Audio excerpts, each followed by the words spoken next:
وقار علماء کرام صدر جلسہ علامہ داؤد احمد فیض قبلہ و ناظمین جلسہ نقیب ہندوستان حضرت علامہ زین الدین زنو صاحب اور دیگر حاضرین و سامعین، السلام علیکم ورحمۃ اللہ وبرکاتہ۔ الحمدللہ الحمدللہ الذی کفا وسلام علی عبادہ الذین اصطفیٰ، اما بعد فاعوذ باللہ من الشیطان الرجیم، بسم اللہ الرحمن الرحیم۔ یا ایہا الذین آمنوا اتقوا اللہ وکونوا مع الصادقین۔ آمنت باللہ صدق اللہ العظیم وبلغنا رسولہ النبی الکریم ونحن علی ذلک لمن الشاہدین والشاکرین والحمد للہ رب العالمین۔ تو چونکتا ہے کیوں بس کی بات کے لیے میں آ گیا ہوں صرف ملاقات کے لیے۔ برادران اسلام، لائق مبارکباد ہیں یہاں کے تمامی لوگ جنہوں نے محبت غوث اعظم میں جشن غوث اعظم کا اہتمام کیا، اور بڑی خوشی کی بات یہ ہے کہ آج 11ویں کی شب ہے۔ 11ویں کی شب میں 11ویں والے پیر کا ذکر ہو رہا ہے۔ کل بول دیجیے گا سبحان اللہ، آج خاموش رہیے گا، ٹھیک ہے؟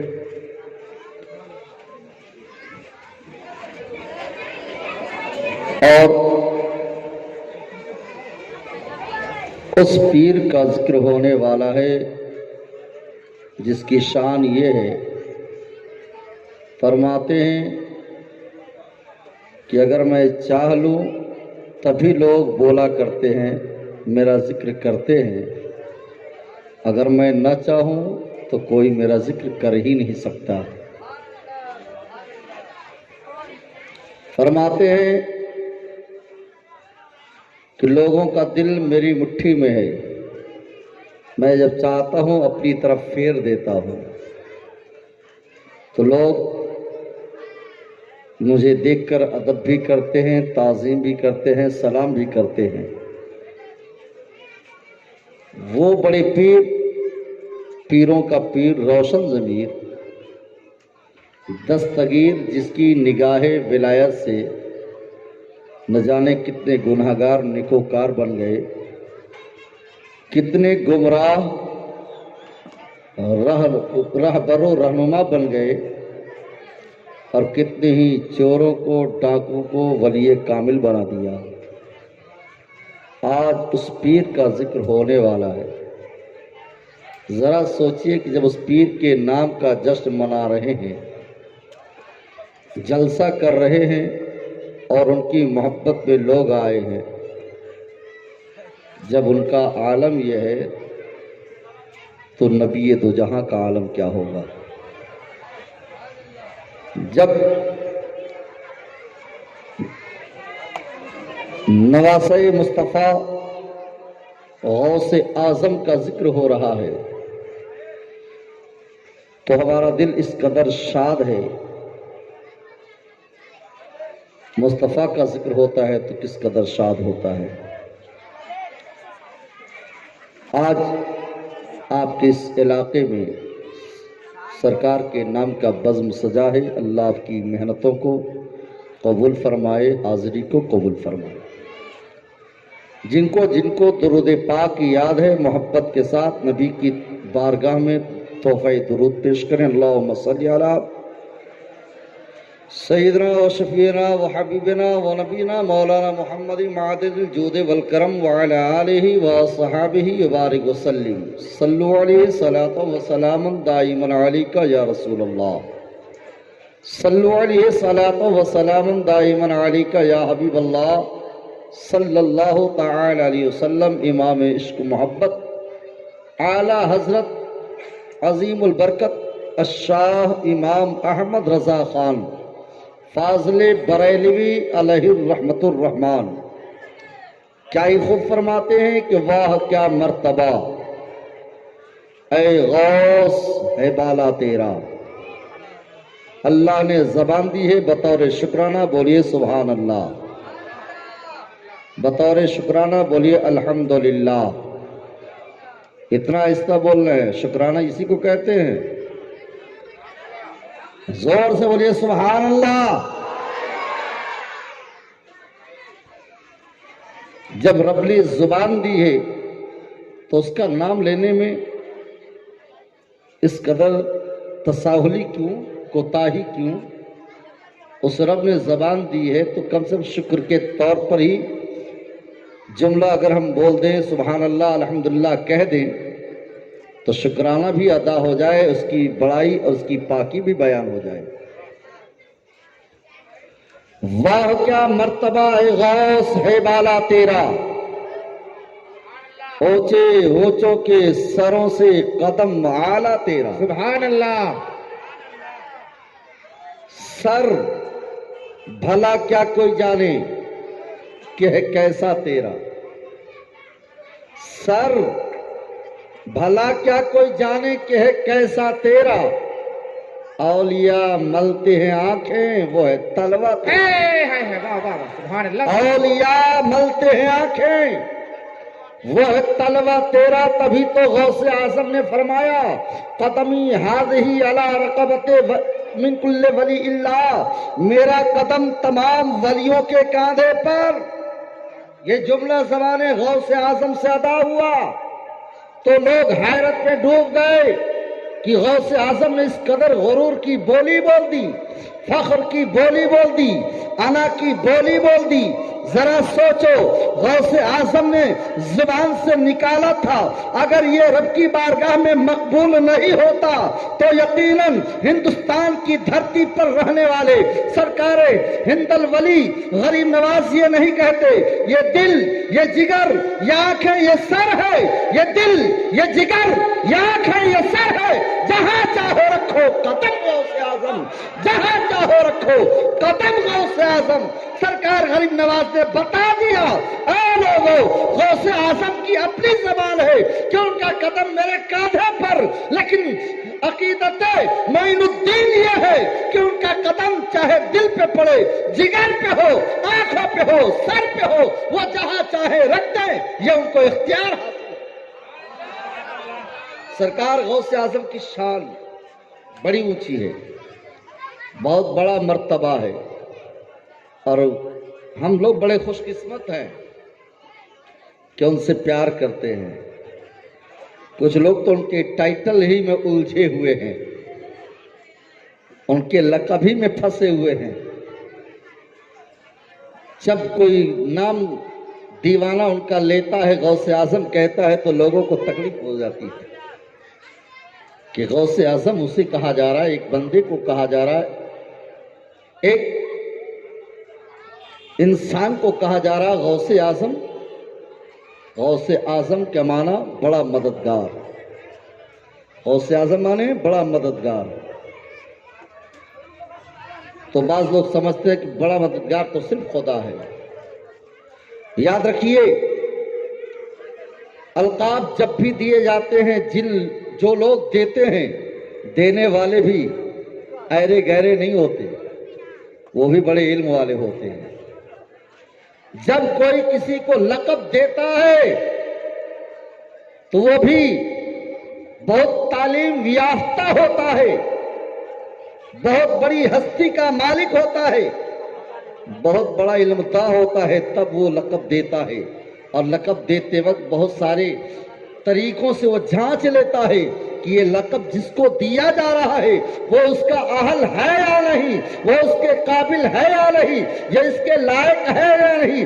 جب لقب دیتے وقت یہ محسوس کر لیا جاتا ہے کہ یہ اس لائق ہے، تبھی اس کو لقب دیا جاتا ہے غوث اعظم۔ یقیناً ایک بندے کو کہا جا رہا ہے، لیکن اس کا یہ مطلب نہیں کہ اگر کوئی یہ کہے تو غلط ہو جائے، شرک ہو جائے، گناہ ہو جائے۔ نہیں اے مسلمانوں، غوث اعظم کا معنی بڑا مددگار، لیکن یہ یاد رکھیے ہر عاشق غوث اعظم، ہر عاشق عبد القادر جیلانی، ہر دیوانے پیران پیر یہ جانتا ہے کہ غوث اعظم کی شان یہ ہے کہ مدد کرتے ہیں، لیکن وہ مدد اس لیے کرتے ہیں کیونکہ ان کا رب انہیں عطا فرماتا ہے۔ رب کی دی ہوئی طاقت سے وہ ہماری مدد کرتے ہیں، رب کی دی ہوئی طاقت سے وہ ہماری مدد کرتے ہیں، رب کی عطا سے وہ ہماری مدد کرتے ہیں، رب کی یہ دیے ہوئے پاور کا استعمال کرتے ہیں۔ اب اگر رب دینا چاہے تو کوئی مائی کا لال روک پائے گا؟ رب اگر کسی کو کچھ رتبہ دینا چاہے تو کیا کوئی ہے ایسا جو اس کے معاملے میں دخل اندازی کرنے کی ہمت رکھتا ہو؟ اگر رب کسی کو نوازنا چاہے تو کیا کوئی ہے ایسا جو روک لے گا کیوں دیا جا رہا ہے؟ نہیں، جب رب دینے والا اور عبد القادر لینے والا، جب رب دینے والا، غریب نواز لینے والے، رب دینے والا، احمد رضا لینے والے، رب دینے والا، مخدومے کی چھوچا لینے والے، رب دینے والا، اور مولا علی لینے والے، رب دینے والا، مشکل کشا مولا علی لینے والے، رب دینے والا، عثمان لینے والے، رب دینے والا، ابو بکر لینے والے، دینے والے کو جب دینا ہے تو دے رہا ہے، لینے والا لے رہا ہے، بیچ میں درد تمہیں کیوں؟ رب دینے والا، یہ بندے لینے والے، رب جس کو چاہتا ہے ملکوں کا بادشاہ بنا دیتا ہے، رب جسے چاہتا ہے علم و ہنر کا دولت عطا کر کے اسے بے مثال بنا دیتا ہے۔ مجھے بھی کہہ لینے دو، مصطفیٰ کے صدقے میں اللہ نے عبد القادر کو غوث اعظم بنایا ہے، مصطفیٰ کے صدقے میں معین الدین کو اللہ نے غریب نواز بنایا ہے۔ نعرہ تکبیر، نعرہ رسالت، مسلک اعلی حضرت، نعرہ تکبیر، نعرہ رسالت۔ بندہ لینے والا، بیچ میں تجھے درد کیوں؟ رب دیا ہے، اگر تو نے دیا ہوتا تو کب چھین لیا ہوتا؟ یہ تو رب نے دیا ہے، جب سے دیا ہے تب سے قائم ہے، آج تک قائم ہے، صبح قیامت تک قائم رہے گا۔ اور وہ غوث اعظم صرف دنیا ہی میں مددگار نہیں ہے، بروز محشر بھی مددگار ہوں گے، دنیا میں بھی مدد کرتے ہیں، میدان قیامت میں بھی مدد کریں گے۔ اور یقیناً یہ ہمارا عقیدہ ہے کہ یہ سب اللہ کی عطا سے، سبحان اللہ سبحان اللہ، واہ، اللہ کی عطا سے۔ اس لیے غوث اعظم کا لفظ اگر بولا جائے تو یہ غلط نہیں ہوگا۔ کیسے؟ جیسے کہ ہم لوگ بولتے ہیں مولانا صاحب، بولتے ہیں نا، بولیے نا بھائی، مولانا صاحب بولتے ہیں نا۔ یہ مولانا کا لفظ کیا ہے؟ یہ اللہ کی صفات میں اللہ کا نام، اللہ کا ہی، اللہ کے لیے کہا جاتا ہے، اللہ کے لیے کہا جاتا ہے مولانا، ہمارا آقا۔ اور یہ کب؟ یہ بھی قرآن میں ہے، سورہ بقرہ کی بالکل آخری آیت، انت مولانا فانصرنا علی القوم الکافرین۔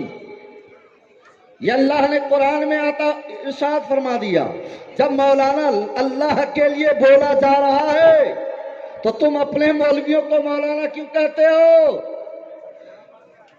سچ ہے کہ نہیں؟ جب رب نے اپنے لیے مولانا کا لفظ استعمال فرمایا تو چاہے وہ کسی بھی فرقے کا ہو، وہ اپنے مولویوں کو مولانا کہتا ہے یا نہیں کہتا ہے؟ انہیں مولانا کہتا ہے۔ جب اسے اپنے مولویوں کو مولانا کہنے میں تکلیف نہیں تو ہم سنیوں کو عبد القادر کو غوث اعظم کہنے میں کیا تکلیف ہوگی؟ اس لیے میں جانتا ہوں یہ لفظ یقیناً ایک بندے کے لیے کہا جا رہا ہے، لیکن یہ اس شان کا مالک ہے، اور جو اس کو شان حاصل ہے، یہ شان کسی کے باپ نے نہیں دیا بلکہ پروردگار عالم نے عطا فرمایا، رب نے عطا فرمایا ہے۔ اس لیے غوث اعظم بڑی اونچی ہستی ہے، بہت بڑے مرتبے کے حامل ہیں۔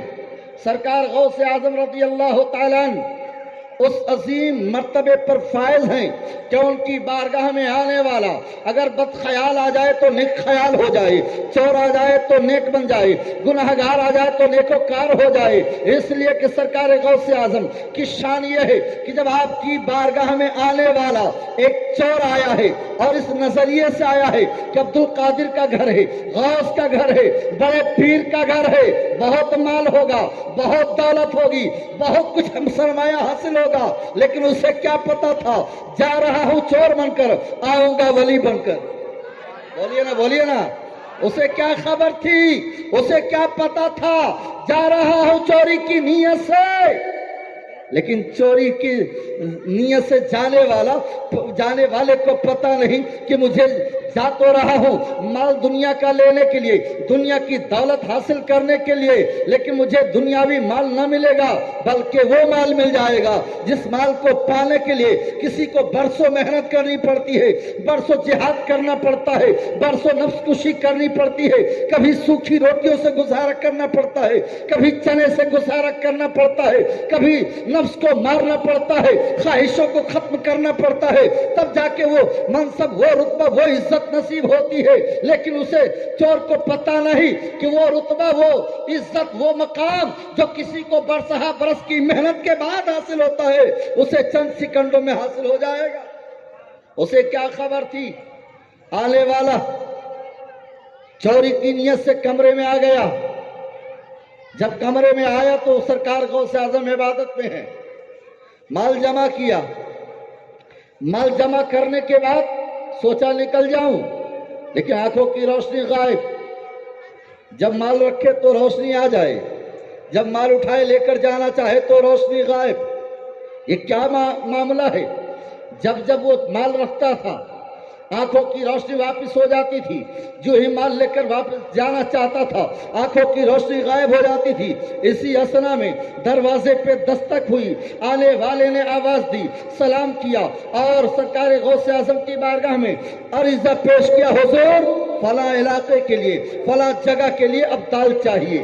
اللہ اللہ، فلاں جگہ کے لیے اب دال چاہیے۔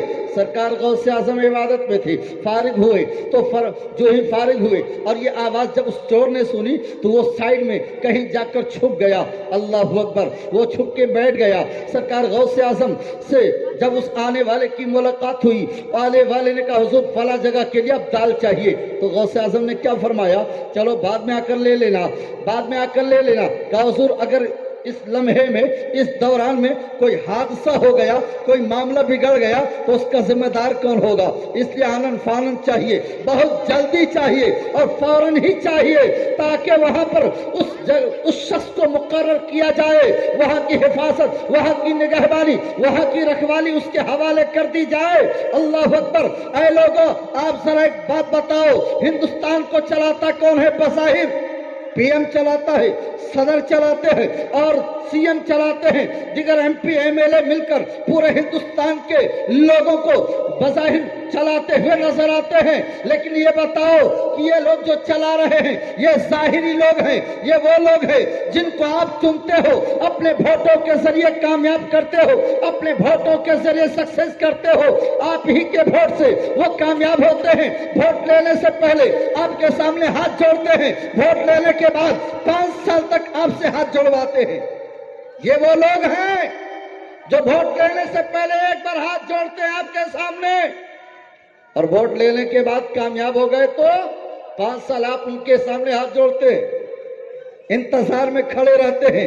ابھی ایم پی صاحب بیزی ہیں، ابھی ایم پی صاحب یہ کر رہے ہیں، ابھی ایم پی صاحب ٹوائلٹ میں ہیں، ابھی ایم پی صاحب ذرا بیزی ہیں، بہت زیادہ مصروف ہیں، اس کام میں مصروف ہیں۔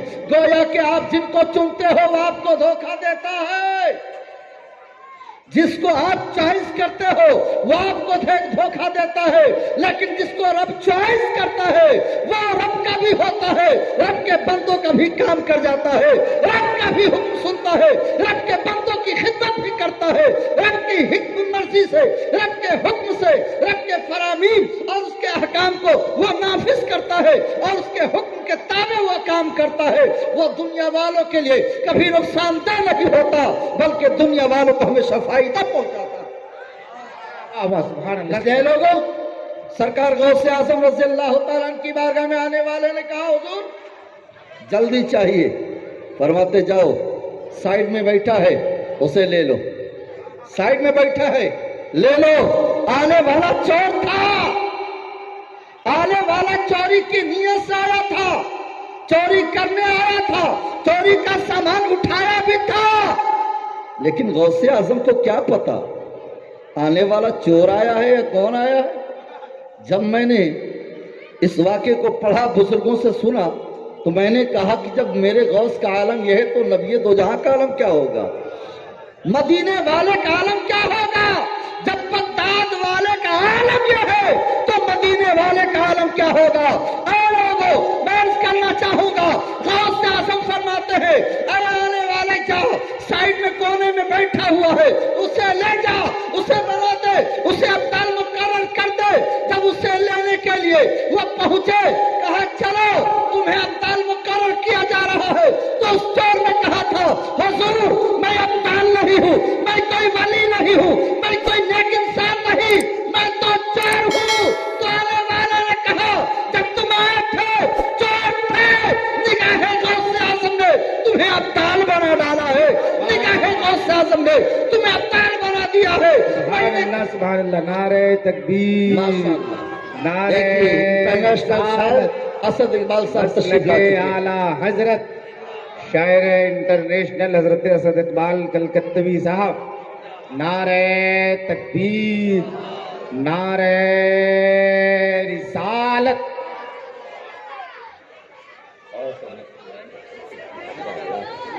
چلیے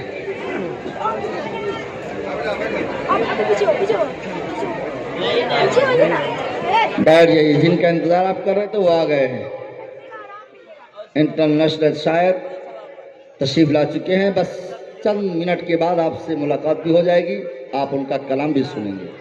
پڑھے لوگ پاک اللہم صلی علی سیدنا و شفیعنا و حبیبنا و نبینا مولانا محمد معد الجود والکرم وعلی آلہ و صحبہ بارک وسلم. صلو علیہ صلاۃ و سلام دائما علیک یا رسول اللہ, صلو علیہ صلاۃ و سلام دائما علیک یا حبیب اللہ صلی اللہ تعالی علیہ وآلہ وسلم. عرض کر رہا تھا کہ آنے والے نے کہا اے انسان چل, تجھے غوث اعظم نے فلاں جگہ کے لیے ابدال مقرر فرمایا ہے. تو آنے اس شخص نے کہا تھا حضور میں کوئی ولی نہیں ہوں, میں کوئی نیک انسان نہیں ہوں, متقی پرہیزگار نہیں ہوں, میں کوئی عابد و زاہد نہیں ہوں, میں تو ایک چور ہوں, میں تو ایک گنہگار ہوں, میں تو ایک سیاہکار ہوں, بدکار ہوں. تو اس نے کہا تھا ہاں ہاں تو سیاہکار ہوگا, بدکار ہوگا, چور بھی ہوگا, لیکن غوث اعظم کے کرم نے تجھے پل میں ابدال بنا دیا ہے, سیکنڈوں میں ابدال بنا دیا ہے. اللہ اکبر. میرے غوث کی جب یہ شان ہے تو مدینے والے آقا کی شان کیا ہوگی. اس لیے لوگوں اس غوث اعظم کی آپ یاد منانے بیٹھے ہو کہ جس کی بارگاہ میں اگر دل کی عقیدت لے کر کے پہنچو گے یا اپنے گھر میں رہ کر بھی ان سے اپنے عقیدت کے الفاظ پیش کرو گے تو انشاءاللہ وہاں سے فیضان جاری ہوگا, آپ کا بیڑا پار ہوتا چلا جائے. اس لیے غوث اعظم بڑے اونچی ہستی کو کہا جاتا ہے. غوث اعظم بڑے اونچے درجے کے مالک ہیں. آپ سے صرف اتنی گزارش ہے کہ غوث اعظم کو سننا ہے اور ایک اس ہستی سے سننا ہے جو اولاد غوث اعظم ہیں, جو آنے والے ہیں, یعنی حضور پیر طریقت رہبر راہ شریعت گلے گلزار شفیعت حضور تاج الاولیاء, جو انشاءاللہ بہت جلد عنقریب تشریف لانے والے ہیں. انشاءاللہ آپ ان کی زیارت بھی کریں گے اور ساتھ ہی ساتھ ان کے ذریعے فیضان غوث اعظم کو سماعت بھی کریں گے. اسی کے ساتھ میں گفتگو تمام کرتا ہوں. استغفر اللہ ربی من کل ذنب واتوب الیہ, لا الہ الا اللہ محمد